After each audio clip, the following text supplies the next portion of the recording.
Uganda has deployed its special forces in South Sudan amid tensions that have been happening in South Sudan, if you've been following the story. So this has happened, and Uganda is saying that they have done this to protect their own country and to ensure that refugees do not spill over from South Sudan to their country. So what is their solution? They have decided to deploy special forces.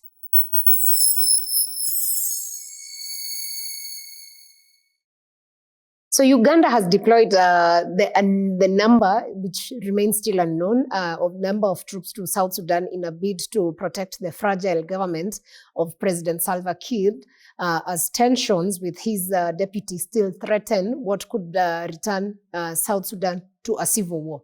So according to Museveni's son, General Muhoozi Kainerugaba, who's also Uganda's military chief, that's quite interesting, yeah?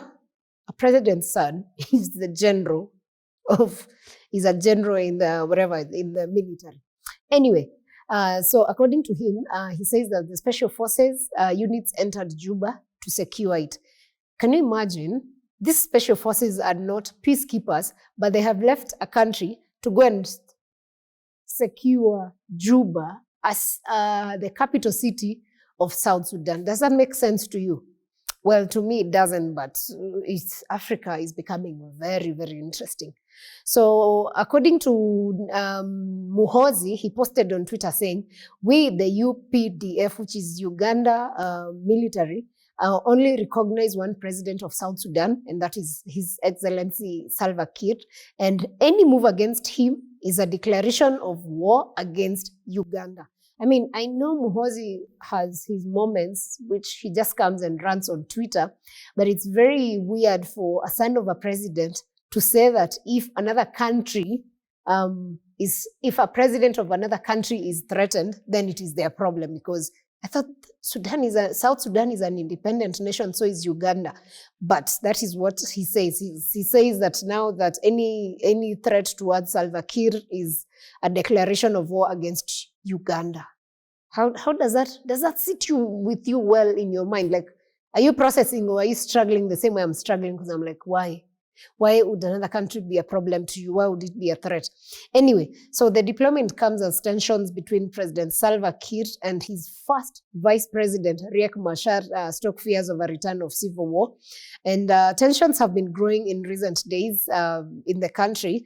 And this comes after Kiir's government detained 2 ministers and several senior military officials allied to Riek Machar. Riek Machar is the first vice president, remember. So, but they are reporting that since then, one of the ministers has since been released, but the rest, we are yet to get information about the rest. So the arrests followed clashes in the Upper Nile states between the government forces and a militia known as the White Army that's widely believed to be allied with Riek Machar. So according to Major General Felix Kulayige, Uganda sent a force there earlier in the week, and this force did not go there it is not for peacekeeping. That's what he said. So don't expect that they are going there for peace. And connecting this with what General Muhoozi had said, it simply means they are there for their own interests. It has nothing to do with peacekeeping. So Major General Felix also confirmed that the Uganda Special Forces were deployed to Juba, which is in the South Sudan's capital. And this was done to support the government of South Sudan against a possible rebel advance in the city. So it is not clear if it is Salva Kiir who asked for help, or it's just Uganda that decided we can offer help. You know, you are our African brothers, let's just be of help. That part, they have not made it clear. So remember, Kiir and Museveni are very good allies, and Museveni has, in fact, in the past intervened in the South Sudan conflict that, of course, has maintained, or rather helped Salva Kiir survive or still stay in power. So South Sudan has faced political instability for quite a while, even after independence, and the instability and violence has gained the instability and conflict has been going on since Sudan gained independence in 2011. You know, They're not Sudan. It's good I correct. I keep forgetting. Since South Sudan gained its independence in 2011 from the larger Sudan. So you remember this conflict had been going on for quite a while, many years since the 80s. And after a while, they agreed that South Sudan would stand out as an independent nation. But up until this day, South Sudan is still facing war because they have the larger portions of oil. So that's why a lot of the militia groups survive and why these leaders are always in fighting, because most of them want to be in power so they can have control over these minerals, which is oil. So civil war erupted. This is not the first time they're having this. In 2013, a civil war erupted, and when a rift between Kiir and Machar escalated into fighting along the ethnic lines. So back then, it was a war that was purely on ethnic basis. Kiir is from the ethnic group Dinka, while Machar is from the ethnic group, I don't know if it's pronounced as Nua or New, but yeah, that's the other group. So in 2013, when this broke out, now Salva Kiir, who is a Dinka, they were accusing a group of soldiers loyal to Machar, who were of the ethnic group New, of trying to take power by force. During that civil war, more than 400,000 people were killed in that war that took. The civil war actually went on for 5 years. So since South Sudan's independence, they really have not enjoyed peace. It's been years, 5 years. It was 5 years of war.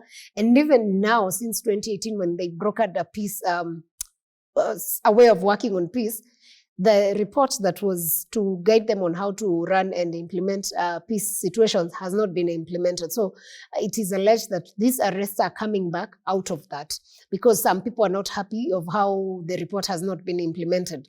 So with the support of the regional leaders and international community, Kiir and Machar signed the peace deal in 2018, and Machar returned to Juba as South Sudan's first vice president. So after that, so at least that's how that happened. So the arrests in Juba and the deadly clashes around the northern town of Nasir that are happening now are seen as some of the factors or things that will jeopardize the 2018 peace deal. And that is what had ended the 5-year war back then. So there's worry that if this continues, and also remember Sudan, the larger Sudan is at war. And then some people are citing that war in Sudan could be playing a part in the war that is happening in South Sudan today. So if you put all those factors together, the war that is happening of resources in Sudan could be what is going down to Sudan. And that is why we are having Kiir and Riek Machar having these issues. So if this goes on, of course, Sudan, the larger Sudan has had civil war for 2 years. If that extends to South Sudan, because of course, as refugees, people run across, some of them have crossed over to South Sudan. So if that goes on, then the whole of the two Sudans may end up having very serious implications in terms of civil war and having a lot of refugees, having people die, all these things that end up. So after the civil war erupted in South Sudan in 2013, back then, Uganda deployed its troops again in Juba.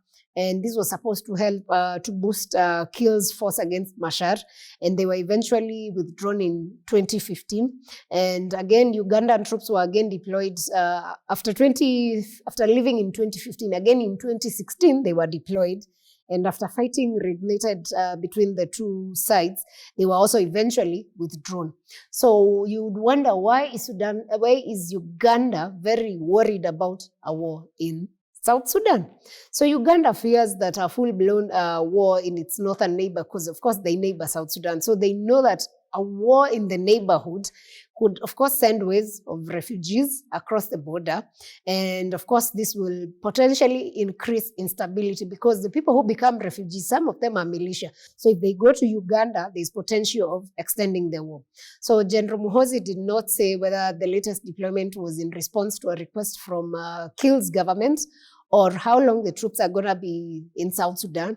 And the other thing is that Salva Kiir and Riek Machar are both under pressure from the US and others to more quickly implement the 2018 peace deal and prepare for elections. The interesting thing is that this election has been postponed so many times, and even now they have elections scheduled for 2026. Whether that happens next year is something we are watching out for. But interestingly, the South Sudan's government has denied reports that there are any Ugandan forces deployed in its capital, Juba. So one wonders, would these two generals from Uganda be lying about another country? Or is Salva Kiir using this opportunity just to ensure things happen without the knowledge of the larger African leadership and maybe the world? And if that is the story, then why would that be of interest to him?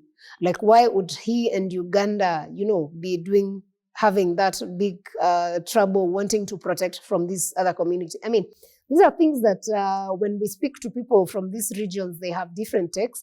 But that is what is happening in Uganda and South Sudan. And all we can say is, especially for us who are in Kenya, we would actually not even want that war to escalate, because we also know if it gets, for instance, if it was to get to Uganda, the possibility of getting to Kenya is even higher. So, and the possibility of even spilling to Tanzania, all these things, we are all interconnected. So hopefully it doesn't end up being anything major. I hope they are able to resolve and release these guys who've been arrested, find a way of working on the 2018 peace deal and bring peace in the region. Yeah. So if you're in South Sudan or even in Uganda, you can tell us in the comment section what you think and you're feeling about all these things.